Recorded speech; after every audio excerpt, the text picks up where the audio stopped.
side. He always dressed in a clown suit. Okay. And then he ended up fucking Noel Foley somehow. Vince sold him Noel Foley. And it's like he was the same way. He's just a rich kid who, you know, didn't have to work, and his parents just fucking bought him tickets all the time. It's those people are out there, Pasty. Not everybody works hard for their money like us. They should merge Holy Foley with the Hogan show. Holy Hogan. You could throw the Osbournes in there too. Could you imagine that? No. It'd be not? I think we should not.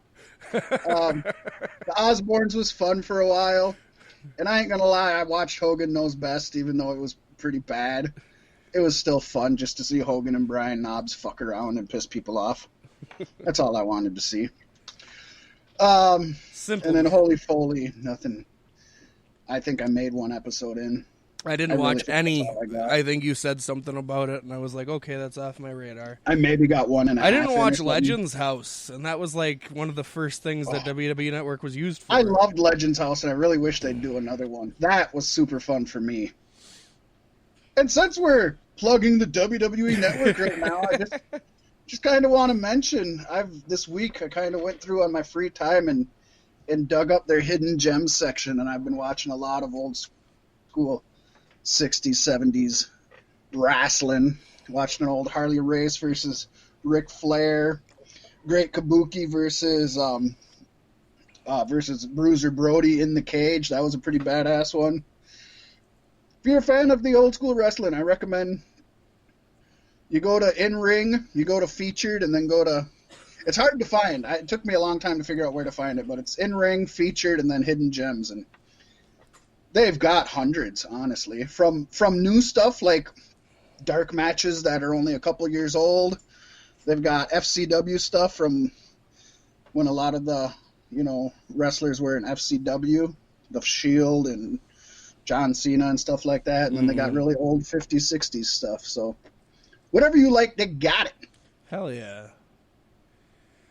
I'll have to look into that. I know this week I was bumping into the DVR and diving into some classic AEW matches. That's right, I'm talking about AEW Dynamite from 4 weeks ago, trying to catch up on what's going on.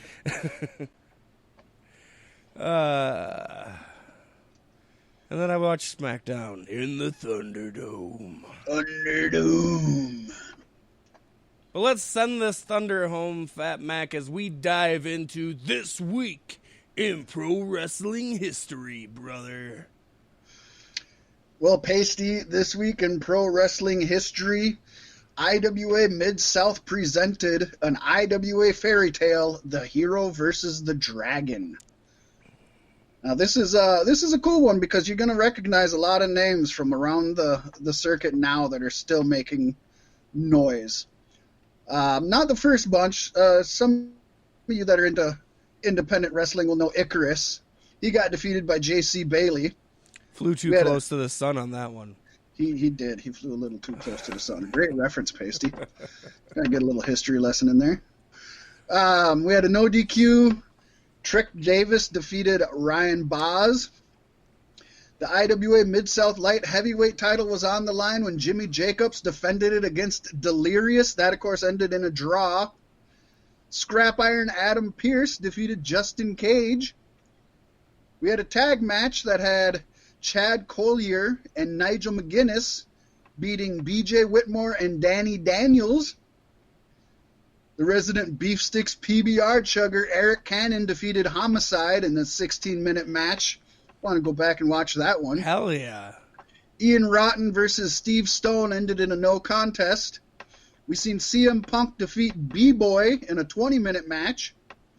We had a fan lumberjack strap match where the fans ringside had straps, and anytime they went to the floor, the fans were whipping the shit out of them. Those are always fun ones.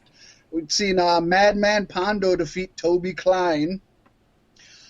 And then in the titular match, we had Dragon versus Hero. The American Dragon, Bryan Danielson, defeated Chris Hero in almost 25-minute long match. Dang. So sounds like a fun card for sure. I'm gonna have to go and find some of these on the old YouTube machine. Yeah, there sounds like a lot of good matches on there. I do believe you passed over the NWA X Division title, Matt Sydal defeating Nate Webb.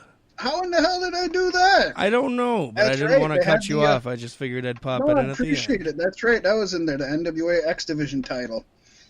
That's back when TNA was still a subsidiary of NWA. Yeah. Matt Sydal, of course. I don't know if Matt Sydal is better known as Evan Bourne nowadays, or if nowadays it's been long enough that he's more better known as Matt Sydal. I don't know. Well, to me, it's Matt Sydal, so. Yeah. There you go. Yeah. We like Matt Sydal. We also like NXT. We love NXT, and we also like XXX shows, Pasty. Oh, yeah. And we like to take them over. Of course. Way to slip that one in. Way to get that one in. We nailed them all. And so that brings us to NXT Takeover XXX or 30 or XXX, or I'm not sure what they say because I haven't listened to them say it verbally, but we still have it here, and I'm still finna watch it, and then I'll know how they pronounce it. The show is going to start out with a pre-show match, which is kind of weird because they've announced a pre-show for NXT Takeover, but not for SummerSlam. That's ridiculous. Yeah. I mean, there's going to be a pre-show match or two on SummerSlam. It's just not That's another announced. thing I gotta say about Thunderdome, too, is they moved from Full Sail, from the Performance Center, and they said that this was for pay-per-views and main roster shows, and just left NXT in the dark. Like, I thought you said I was main roster, guys. No, as far as I know, they've always said they're still development. That's their official. When they hit USA, they verbally said multiple times that NXT was no longer developmental. It was a main roster deal. And they're getting left behind. I think they're wrong. Because they can't beat AEW in the ratings. But it is developmental. It's not people that have, trained and have, for WWE at least, it's developmental talent. Well, I'm just saying what I've witnessed them say, and then they unsaid it today. That's how WWE works. You know that. Whatever way the wind is blowing is how they define things. Yeah. So for this one, we get a pre-show with the number one contender for the NXT Tag Team Championships, Legado del Fantasma, versus Breezango versus Oni Lorcan and Danny Burch. And Pasty, I haven't got to see Legado del Fantasma wrestle yet, but all three good talents. I love the name. It's not happening for Breezango, I'm pretty sure. I would almost sway that Oni Lorcan and Danny Burch are going to get it, but I'm going to go for Legado del Fantasma. I'm going to swing for the fences. My heart swings and swoons and cries out for Breezango to win this match. But like you, I don't believe they're going to. I'm happy to see them in a match. It sucks that it's on a pre-show. But hey, When they were on the main roster, it was the same deal. Oh, if they were lucky. I got to go with Lorcan and Burch because they've been on a come-up. And eventually they're going to have to take their place, right? Yeah, and NXT is trying to sell them as beasts. And I also... I don't buy it. I don't know anything about Legado del Fantasma. I'm assuming they're going to put on a good show, but I'm not even sure which wrestlers it's going to be. I don't know. I would assume Escobar. I mean, hey, you know what? It's okay to take a risk on a pre-show match because it doesn't matter. I'm going to follow my heart, Fat Mac. It's Breezango. All right. We'll go with that. Like you said, it's not gonna affect the outcome. It doesn't affect anything. It doesn't even affect Breezango. They've given up already. No, they haven't. They'll never give up. They need to go to AEW. Can you imagine Breezango and the Young Bucks in AEW? Ooh, fun. That is really. First of all, I could do without Fandango. I love Tyler Breeze. I think he's better off alone. Not in WWE because they won't do anything with him, but anywhere else he goes, I prefer. Breeze on his own is gold. I do like the pairing of them. I'm just super surprised that they weren't let go in the mass exodus.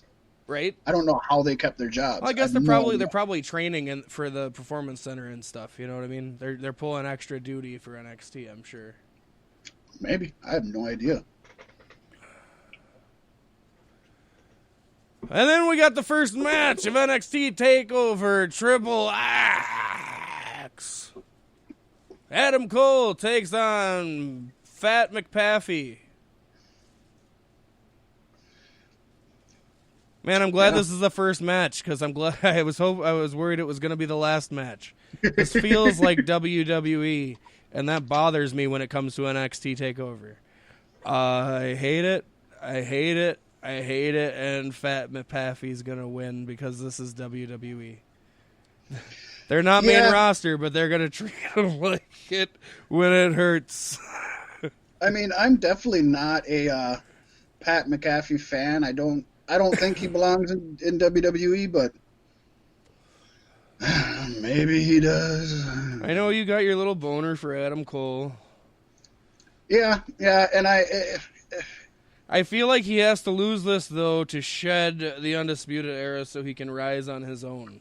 I feel that, and it's a sports celebrity, and WWE wants to push him, and my mind says that yes, Pat McAfee is gonna win, but I'm not gonna switch horses midstream. I'm gonna go with my heart on this one because later on down, I'm actually gonna stray away from my heart. So I figure one time I got to go with my heart. So I'm gonna go with Adam Cole because you know what? If I went against him and he won, I'd just hate myself. Just hate myself. Yeah. Then we have the NXT Women's Championship match. Io Shirai defending her gold against Dakota Kai. I think this is going to be a standout match. Yeah, I'm looking forward to this. Dakota Kai's got quite the evil streak, quite the spunk. Io Shirai sadly has a lot to prove in WWE yet. I can't believe. I never would have thought I'd say that, but I guess when you I came can't be the only one who thinks Kairi she's just going to Sane, go to the main roster and get Kairi Sane. Yeah, and it hurt her that she came after Asuka and Kairi Sane. I mean, she's just not as, to the average WWE watcher, she's not as special anymore once that happened. But I think Dakota Kai is good at chasing. I think she's good with a chip on her shoulder. I think Io Shirai is a great standard bearer for the women's division right now because their women's division is starting to get a little thin, sadly. But not bad, just a little thin. I'm going Io Shirai, keeping the title. I'm right there with you, Fat Mac. I don't think Dakota Kai is right for the position just yet. I think Io Shirai needs to hold on to this thing a little bit longer as well to prove herself. And, this should be a good match, though. I definitely think. I think it will. And another one that's definitely going to be a good match is Finn Balor versus Timothy Thatcher. Yes, indeed. I always see Timothy Thatcher's matches when we do these predictions and result shows, and I can never put a face to him. And that doesn't bode well for him, Fat Mac. I'm picking Finn Balor. Well, Timothy Thatcher, I was talking about... I can never forget those abs. I was talking about how they got a bunch of Evolve shows on the network now, and I don't know if they got a best of Timothy Thatcher. I hope they do. He is the longest reigning Evolve champion ever, so that's pretty good. He's been around... He's been all the way around the independent scene, if you will, with your CZW, Pro Wrestling Guerrilla, MLW, Dragon Gate, Rev Pro. So I mean, he's a hell of a wrestler. He's going to put on a great show. He also has the special talent of raising dragons. He does. And read the book, Fat Max, so you can get the reference. I was just going to say I have no idea what you're talking about. Timothy Thatcher, Dragon Hatcher, man. It was where's when I was reading Goosebumps, it was a book like in the library. So learn something new every day. I did not know that. We go over this every time we talk about Timothy Thatcher. So you learn the same thing new every couple of months. You do know I don't pay attention to you when you talk, right? You get it, right? It's recorded, right? If you ever need to know, you can go back. Yeah, just look it back up. So I'm going Timothy